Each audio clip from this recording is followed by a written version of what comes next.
Good morning, James from Pipe Doctor Home Services. It's Friday.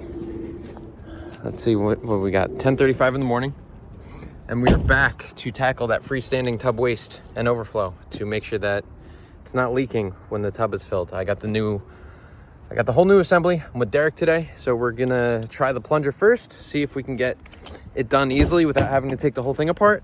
And if not, we will have to replace the entire assembly, which it is what it is. And then we'll get out of here and go do a whole house snaking job, which Derek's super excited to go do. So I will show you guys once we get inside the house what we're looking at.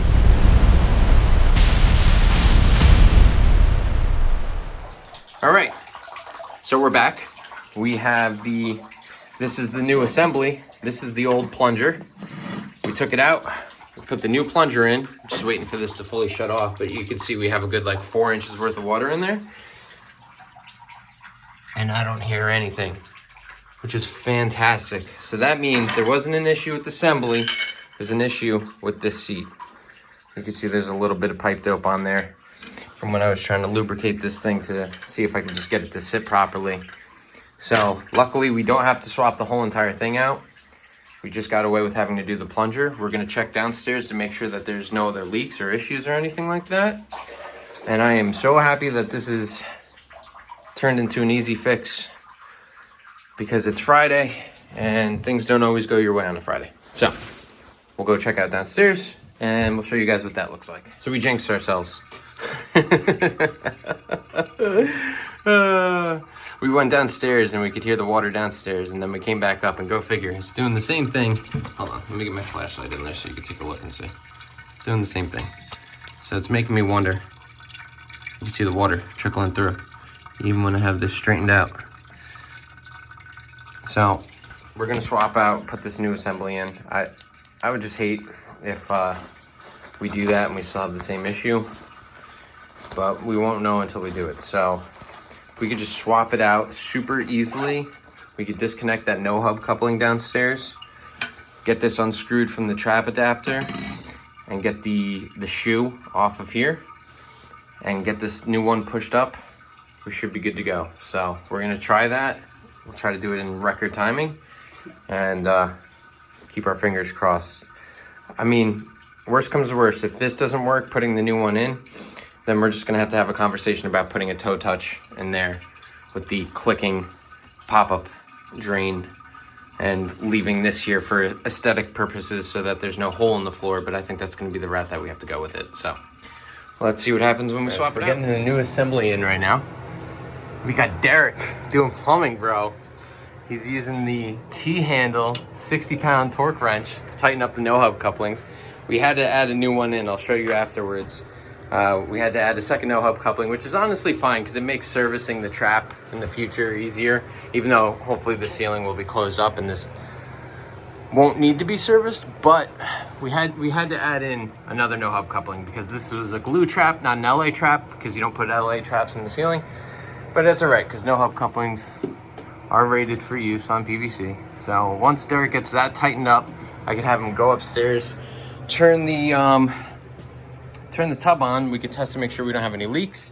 We'll put the new plunger assembly in, and I'll get this returned back to our supply house. Of course, go figure, we had a conversation with the homeowner, and she said, oh, I don't care that the tub doesn't hold water. I never take baths anyway, so go figure. But that's all right. We'll see if this does the trick or not. If it doesn't work, then I know to never purchase from this manufacturer ever again. So we'll see what happens once we get that all done. All right, so I had Derek go up and run the water. So far so good. Just check out Derek's YouTube, the YoungHvacGoatng. He's been making videos longer than me, so go check him out. But yeah, so we got this. This is what I was talking about before. This other no-hub coupling. We just put that on there. This way you could take this one off, pull the trap out, and if you got to service this silly contraption of a tub waste and overflow, you can. So yeah, so we got the new assembly in. I mean, I took a look at this old assembly, and honestly, there's really, I mean, yeah, there's a little bit of dope and stuff in here from when I was playing around with it, but there's no bevels, cracks, anything like that. I don't understand why it wasn't gonna seat properly. So we're gonna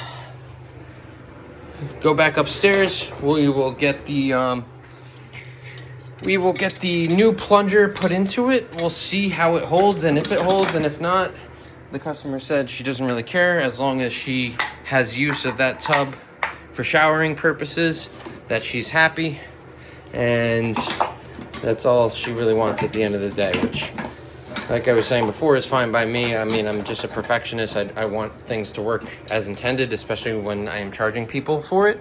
They have the right to a fully working operational product, and if something's not working the way it should, that bothers me at the end of the day. But if this second assembly gives the same problem, like I was saying, I'm just not going to use their products anymore, because that's unfortunate. I never heard back from them after emailing them, talking to their technical support people on the phone. I emailed them with an email. Hey, this is James from Pipe Doctor. This is the model of the unit that I purchased and it's not working. Can you let me know if this is an issue that you've had with other customers in the past, or do I have a problem, with the product that I purchased? Never heard anything. So we know that when we go back up there, if this problem's still there, then we're just not gonna use them anymore. And we'll see what happens. All right, well, we got everything back together, got water in the tub, and if you listen very closely, it's still not holding water 100%. So, gonna call it what it is. I mean, it's definitely better than how it was with the first one. The first one was streaming water like crazy, but this is still not holding. So lesson was learned with this. I'll know to never use this one again. In the future, I might even just recommend not doing this at all, leaving this here for aesthetics and doing the toe touch and just not bothering with these anymore, because these things are a pain. They're not like your normal triple lever assembly for a bathtub with, the overflow plate actually inside the bathtub. I never had problems with those. This has been an ongoing thing. So yeah, let me know what you guys think, because I feel like I've tried everything, even all the different comments in the previous video. We tried and attempted every single one of those things and nothing seemed to work. So at least the homeowner has use, and she said herself that she doesn't care that it doesn't hold the way it's supposed to. So if she's all right with it, I'm all right with it. So all right, we'll catch you guys in the next one.